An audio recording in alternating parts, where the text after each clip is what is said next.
NDA पांचवी seat पर भी जीत हासिल करेगा और आरजेडी का खाता नहीं खुलेगा। इसमें कांग्रेस के विधायकों ने आरजेडी का खेल खराब किया है। एआईएमआईएम के पास 5 विधायक जीत कर आए, 5 में से 4 को आरजेडी ने तोड़ लिया था। और सवाल सिर्फ कांग्रेस के 3 विधायकों के गायब होने का नहीं है, रडार से बाहर होने का नहीं है। अगर इंडिया गठबंधन हारेगा तो इसका ठीकरा जाहिर तौर पर फूटेगा। तेजस्वी यादव के सर पर भी प्रदेश अध्यक्ष राजेश राम और प्रदेश के प्रभारी कृष्णा अल्लावरू, जीतन राम मांझी की पार्टी के 2 विधायक जाकर तेजस्वी यादव से मिले हैं।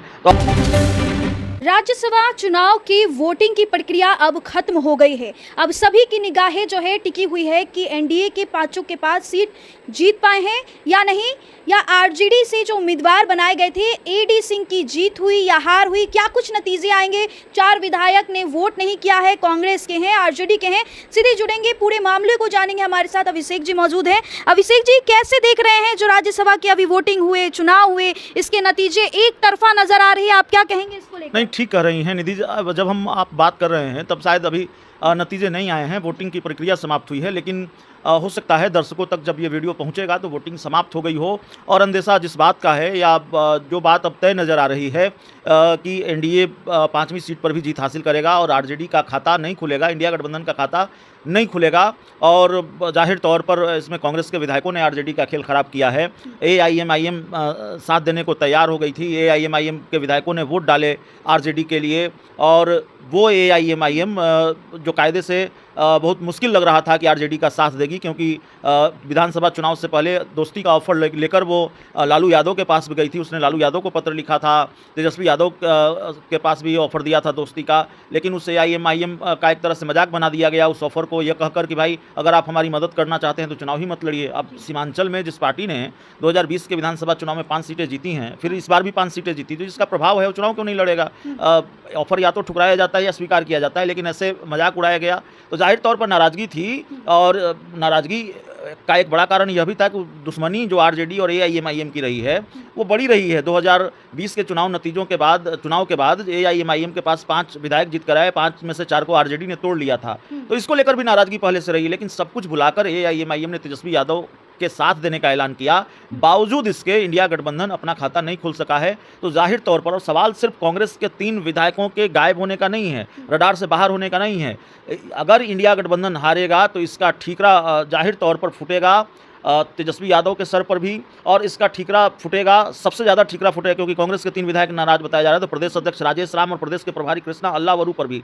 इस चुनाव को कितनी गंभीरता से लिया है कृष्णा अल्लावरू ने, उसकी वानगी जरा समझिए, वानगी देखिए कि प्रदेश के प्रभारी हैं और कायदे से उनको राज्यसभा चुनाव, इतना महत्वपूर्ण चुनाव, और उनको बिहार में रहना चाहिए था, पटना में होना चाहिए था, कल होते, आज होते, लेकिन वो दिल्ली में बैठे हुए हैं। तो हम और आपने भी पार्टी के कई नेताओं से बातचीत की है, मुलाकात की है, पार्टी के एक विधायक भी कैमरे के सामने उन्होंने नाराज़गी जताई है इन चीज़ों को लेकर। तो जाहिर तौर पर इसका असर होगा, इस हार का असर होगा, इस जीत का।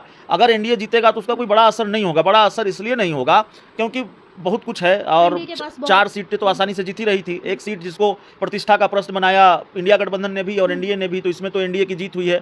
तो चलिए, बहुत असर नहीं होना है, थोड़ा बहुत असर होना है। अब एनडीए में थोड़ा बहुत असर ये हो सकता है कि आज एक खबर आई कि भाई जीतन राम मांझी की पार्टी के 2 विधायक जाकर तेजस्वी यादव से मिले हैं, तो अब फिर उसका क्या असर होगा। जीतन राम मांझी और बीजेपी के बीच तनातनी बढ़ेगी क्या, यह भी अपने आप में बड़ा सवाल है।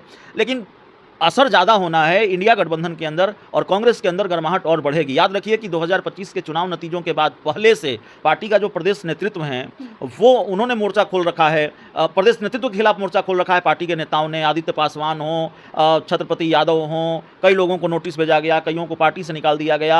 और इस लिस्ट में कांग्रेस के बड़े नाम भी हैं, अखिलेश प्रसाद सिंह सरीखे नाम है, तारिक अनवर सरीखे नाम है, उन्होंने कृष्णा अल्लावरू और राजेश राम के खिलाफ मोर्चा खोल रखा है। तो जाहिर है ये विस्फोट और सुलगेगा, ये और बड़ा विस्फोट होगा। एनडीए की तरफ से क्या लग रहा है कि महागठबंधन को सहायता मिली है, एनडीए के कई लोग भी उनको वोट किए हैं, क्योंकि चर्चाएं तेज थी कि क्रॉस वोटिंग भी देखने को इस बार मिला है। आपको लग रहा है पूरी?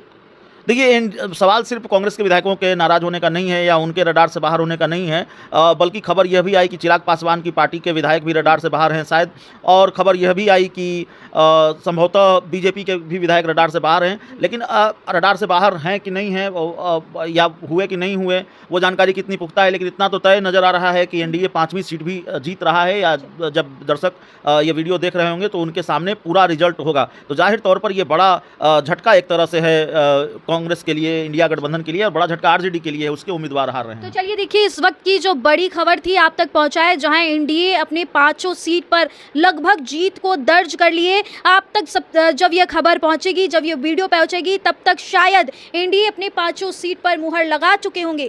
फिलहाल देखिए, जो इस वक्त की बड़ी खबर थी हमने आपको दिखाया। आपको क्या लगता है, कमेंट में आप अपनी राय देंगे। फिलहाल आप बने रहे हमारे साथ, तब तक के लिए बहुत बहुत शुक्रिया।